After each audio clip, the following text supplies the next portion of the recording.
Now about building trust between parents and their kids so that they can have those tough conversations. Nate Webb, a speaker for Save the Kids, is joining us to talk about how to help kids open up with those uncomfortable topics. Nate, we love when you are here. Thank you for having me again. And I finally looked at the right camera the first time. So You're excited. on it. Nailing Only it. took 3 times. It's fine. Okay, the conversations that we need to be having that we're not having enough, such as... So I'm going to say a few words. And if y'all listening get a little squeamish, then you need to talk about it more in your house.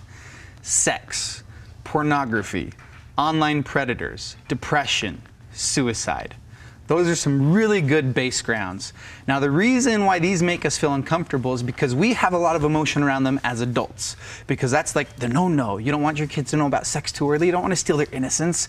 You don't want them to run into pornography too early. You don't want to have to teach them about that. So here's what I hear all the time is if you say it, you're giving them the idea. Oh gosh. So, my last time I was here, I talked about the average age of pornography exposure, which is 8 or 9 years old in Utah. And it usually happens on the school bus. Is that 2nd grade? Yeah, 1st or 2nd grade. You're young. Yeah, and so I promise you, Mom and Dad, you are not giving them any ideas. You are only educating them and giving them knowledge, and knowledge is power. You know, my 4-year-old, to a certain degree, knows what sex is. My 4-year-old knows what pornography is. It doesn't have to be rocket science. As simple as it's bad pictures. Pictures of people without their clothes on. You speak to that age differently than you would to 7 and 10 Oh, and heavens 12. yes. But you lay the blocks of foundation of knowledge early on so that you can have deeper and deeper discussions the older they get. Yeah. And so when you talk about those things in the house, it gives them power. Now, when you refuse to talk about those things often, that's where things get tricky. Because if you're scared to talk about it, if we're uncomfortable to talk about sex and pornography with our kids, when they run into it in the wild, how are they going to feel bringing it up to us? If they see something they're uncomfortable with, if they see something at school and they don't know what to do, but we refuse to use the pornography word at home, oh, I can't tell Mom or Dad. They're going to lose their crap with me. We never use that word at home. I just saw that thing. Oh my gosh, I'm in so much trouble. I can't tell them. That's when they start keeping secrets, and that's when they start getting really sneaky. A lot of parents think that they're like, we're good. We put all of the restrictions on our kids' phones, like my kid can't access anything past 11 p.m. Well, do you know that your kid's changing the time zone to Hong Kong and they're going to be on their phone for 14 more hours? Do you know that your kid has a calculator app that actually serves as a vault for all the naughty pictures they get sent? You just put in the right combination of numbers and it opens it up. There's so many different ways that kids can sneak around all of the parameters we put on them. Nothing is going to compensate for communication in the home.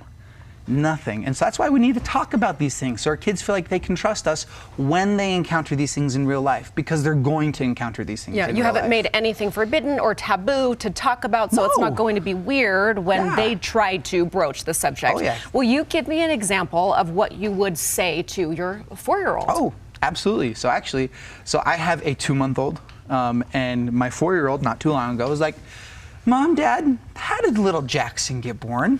I was like, oh, okay, well, let's do this. Yeah. So I was like, well, we had sex.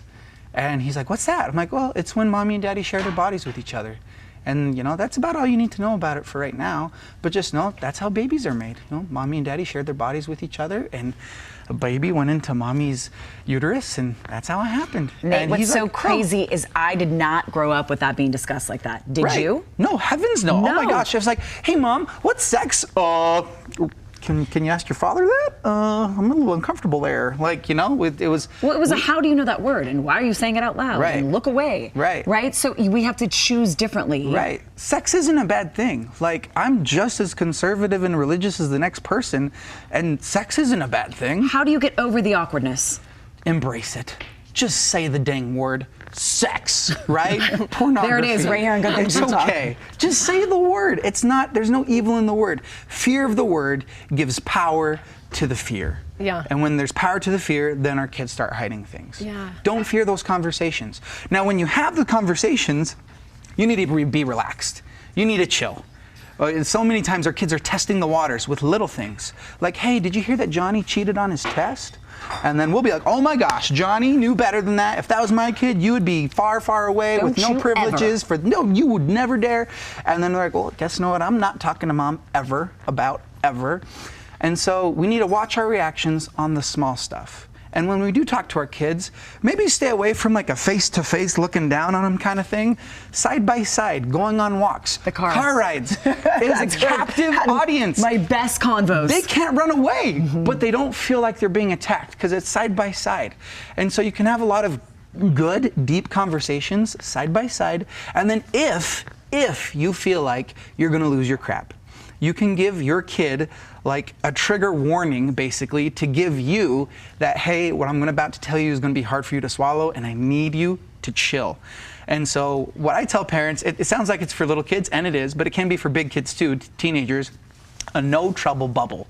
Just say, hey, Mom, I got to use a no trouble bubble. And that's when you know, okay, this is going to be hard.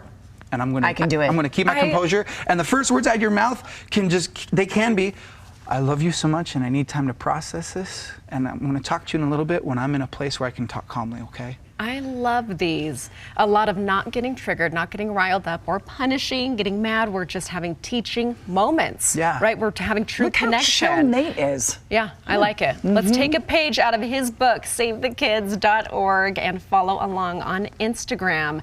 Wow, I just got some really good. I've even like said ways you don't have to look do at it. me when I say this to you. Like you don't have to look at me. You can look over there. It can be right because you got to get through the awkwardness. Don't look me in the eye. Somehow. I wish we had more time. You have to come back on the show. Thank you, Nate. I shall.